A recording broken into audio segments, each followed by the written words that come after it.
राज्यसभा के सदन के नेता एक सवाल उठाए और वो जो सवाल उन्होंने उठाया था हमारे सदन को कोई संबंध नहीं था, क्योंकि डेमोक्रेसी के बारे में जो राहुल जी ने वहाँ के कॉलेजों में और सेमिनार में कहा था,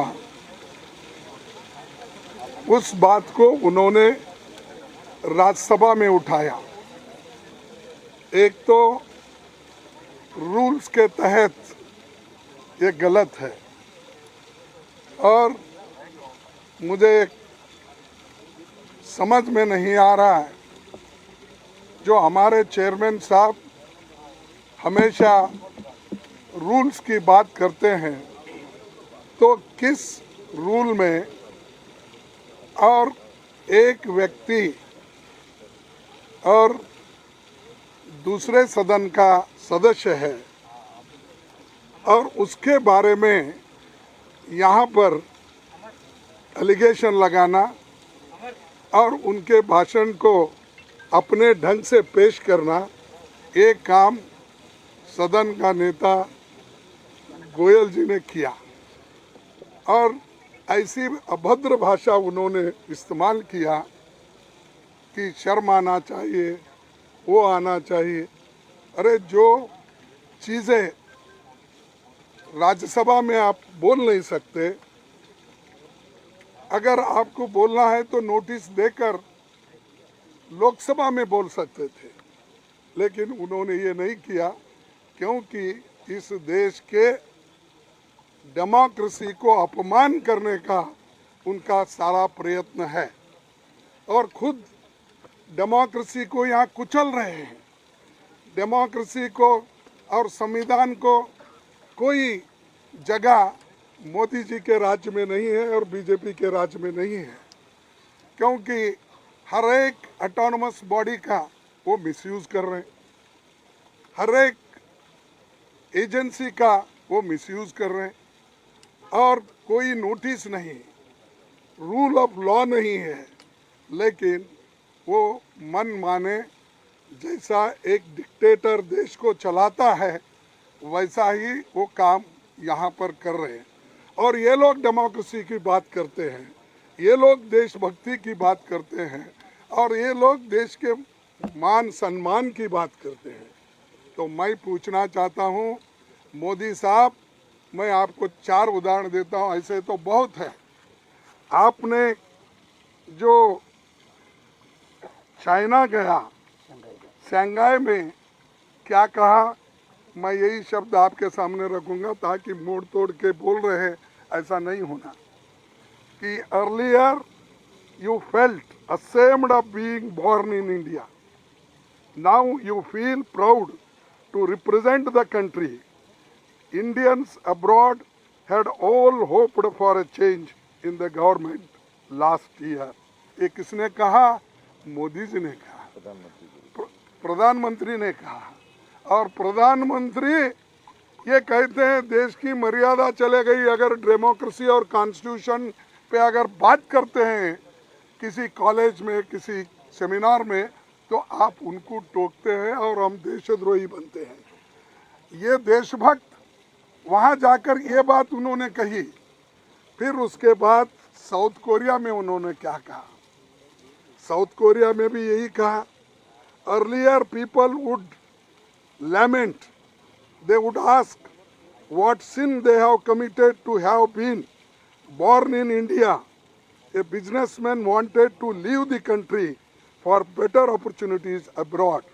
But these people are now saying that they will come back, even if their incomes are lower than in other. यानी 70 साल में जो कुछ इस देश में हुआ, या जो इंडस्ट्रियलिस्ट बढ़े, जो इन्वेस्टमेंट हुआ, उसकी उन्होंने ऐसा कंडम किया कि उस वक्त के बिजनेसमैन बेकार थे, उस वक्त के लोग बेकार थे, उस वक्त के लोगों को कोई इज्जत नहीं थी, सिर्फ इन्हों आने के बाद ही इज्जत बढ़ा दी, ये उन्होंने इसमें कहा। फिर उन्होंने और एक बात कही कनाडा में, उन्होंने वहाँ क्या कहा, देखिए उन्होंने ये कहा कि जिनको गंदगी करनी थी वो गंदगी करके चले गए, पर हम सफाई करेंगे। और दूसरी बात भी कहे, मैं ज़्यादा नहीं कुछ बोल, अरे गंदगी तो आप कर रहे हैं, डेमोक्रेसी को आप डिस्ट्रॉय कर रहे हैं, संविधान के धज्जे उड़ा दे रहे हैं और सब एजेंसी को हाथ में लेके हर अपोजिशन पार्टी को दबाने का, कुचलने का, सप्रेस करने की बात आप कर रहे हैं। और ये ऐसा है, चोर उल्टा कोतवाल को डांटे, हाँ उल्टा चोर कोतवाल को डांटे, ये ऐसे हैं, खुद तो डेमोक्रेसी को ख़त्म कर रहे हैं और डेमोक्रेसी को बचाने के लोग हैं। तो ये कहावत भी है और सबको मालूम भी है।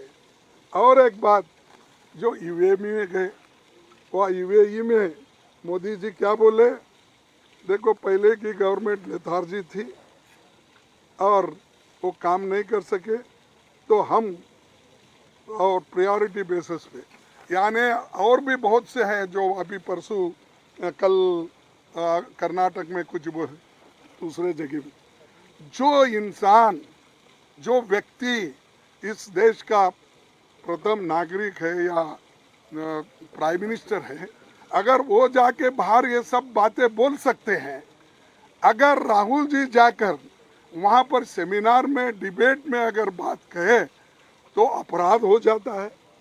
तो ये उनको समझ में आना चाहिए। लोग खुद डेमोक्रेसी को कुचल रहे हैं, वो लोग ये सब बातें कर रहे हैं।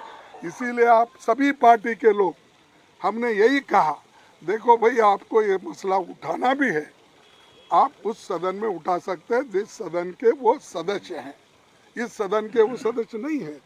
तो इसीलिए हम आपके सामने ये बात कहने के लिए सभी पार्टी के नेता, 16-17 पार्टी के नेता लोग आए हैं। और हम क्या डिमांड कर रहे हैं, हम ज्वाइंट पार्लियामेंट्री कमेटी बिठाओ, जेपीसी बिठाओ अदानी के इशू पे, उसको डाइवर्ट करने के लिए, वो इशू को अलग करने के लिए ये बीच में उठते ही उनको 10 मिनट का टाइम मिला और मुझे सिर्फ 2 मिनट भी बोलने नहीं दिए।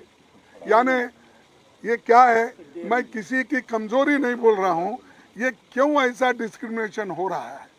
और जब अदानी की बात हम उठाते हैं, जेपीसी की उठाते हैं, तो फौरन एक तो माइक भी बंद होता है, दूसरे तरफ हंगामा भी शुरू होता है। ये जो है, इसके लिए आज भी हम जेपीसी डिमांड कर रहे हैं, सब मिलके इसके लिए एक हैं और हम लड़ेंगे इसके लिए। उनको क्या करना है, कैसा, वो तो छुपा लेने की बात कर रहे हैं, डिफेंड करने की बात कर रहे हैं, कर लेने दो, लेकिन हम छोड़ेंगे नहीं उनका पीछा। हम जैसा कुछ है ना, बेताल कैसा, विक्रम बेताल, हाँ विक्रम बेताल के जैसा हम